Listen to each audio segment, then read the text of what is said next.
And now step 3, determine who needs to know and in what order. Yeah, this is key because this is where the rubber meets the road with cascading communication. This is the whole big idea. Now you've got your message, you know what you want to say, it's clear, but how do we get it out and all the way down through your organization? Well, it needs to flow from the top to the bottom, and the order is critically important. If you mess this up, it doesn't matter how good the message is, how clear it is, it will all fall apart and you will have all kinds of problems.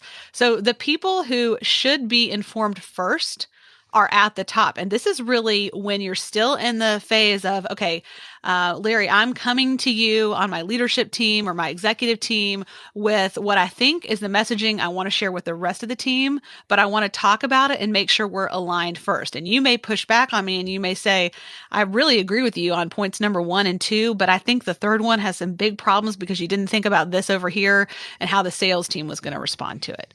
Oh my gosh, thank you, Larry, so much. I so appreciate you giving me that feedback because if I'd just gone straight to the sales team, I would have been unprepared for their concerns. And so this is really when not only are you aligning everybody at each layer of the company, but you're also at the highest levels, you're getting feedback so that by the time you get all the way down to the largest group of your team, everybody's on the same page, all the objections have been answered, the message is absolutely clear, and you know with confidence your team will be able to align around it. A question for you about that. When you're getting feedback at that level, does that affect the decision or just the communication of the decision?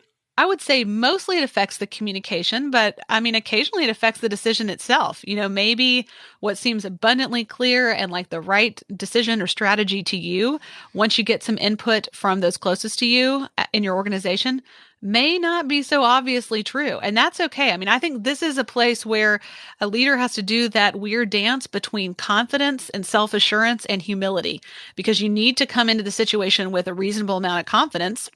You've done the heavy lifting. You've thought through the message. You're confident that this is the right thing, but you have to be humble enough to hear from your people or you're going to pay for it later. So it's kind of both at the same time, I would say.